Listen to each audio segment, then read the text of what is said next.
What's up, everybody? It is the Best Spot Kid Smooth, and I am back with another video. And today I wanted to talk a little bit more about the PlayStation 5's controller, the DualShock 5. No, it's not actually a DualShock this time around. It's the DualSense. And they revealed this bad boy yesterday. And if you guys follow me on Twitter, you know I talked a lot about it in terms of its looks. I'm not a fan of it, but I appreciate it. I do think it's type ugly. I don't know if it's because it's the two-tone, and I'm pretty sure over time that I'll get used to it. But there is like the reason why I appreciate the design is because it does look futuristic. It looks like the things that would pop up back in the day when I used to like Google search like PlayStation like 3 and PlayStation 4 back when like the PS2 was the standard, like, and this like what would pop up in like the Google search. But the cool thing is that when you look at the controller, obviously it's two-tone, it's white, it's black.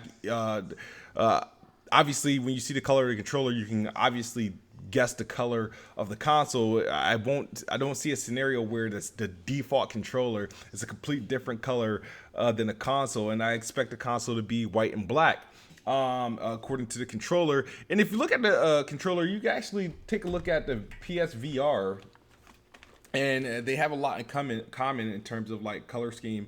Blue lights are on the corner when you turn this thing on. So it's like that's probably the PS5 theme. The box is probably going to be white, but it's cool to think like obviously the PlayStation VR kind of was like the foreshadowing of what the PS5 may potentially look like.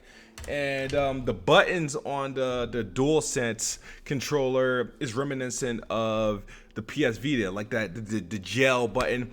Gone is the colored shapes from previous PlayStation controllers, like this here. Like, well, this one doesn't count since this is a themed controller. I gotta grab my son's PlayStation controller where they're like triangle is usually I think green or something like that. So but that's not the case this time around.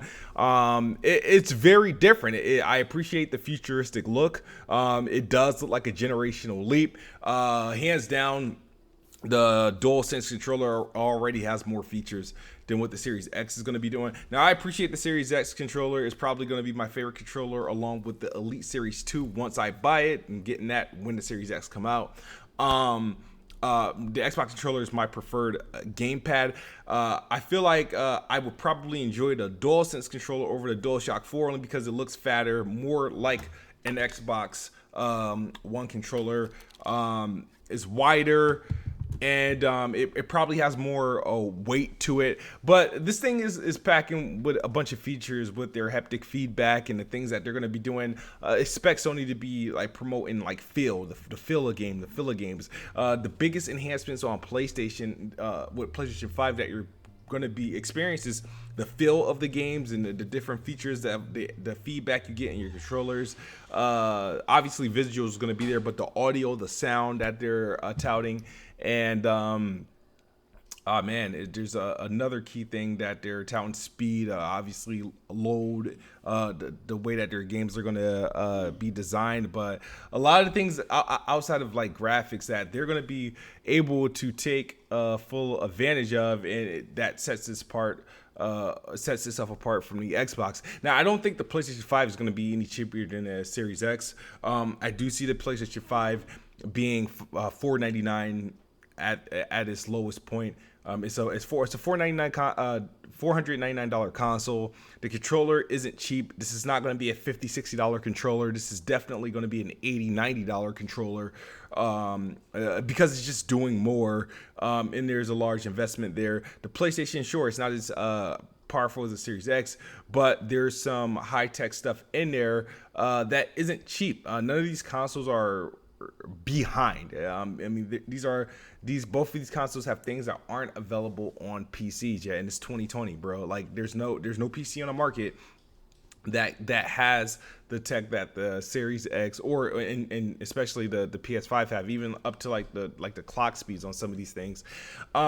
So given that the cooling system that they're doing and I expect this console to be $500.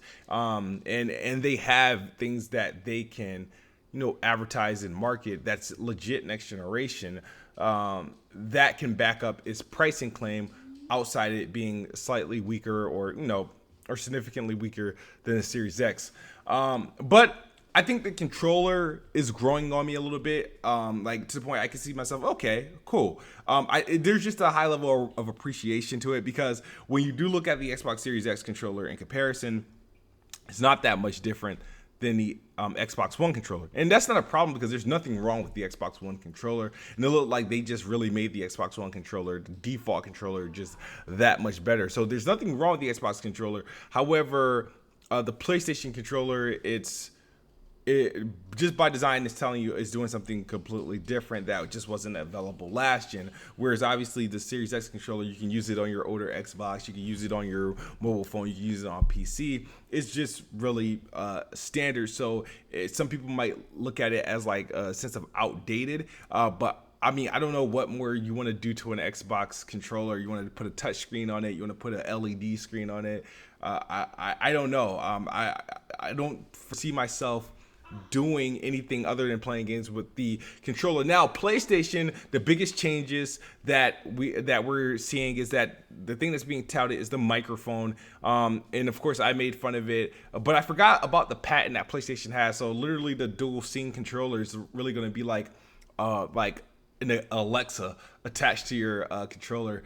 The DualSense, hey PlayStation, how do I beat this game? Like, and that could be a cause for concern of privacy and a way to take advantage of people with DLC purchases and loot box purchases and buying strategy guides. Who knows? I don't know where that's gonna go, but I think it may serve more as a feature as a personal assistant to your PlayStation rather than a standard voice chat, because I still don't know how good that's going to work as your microphone being attached to your controller.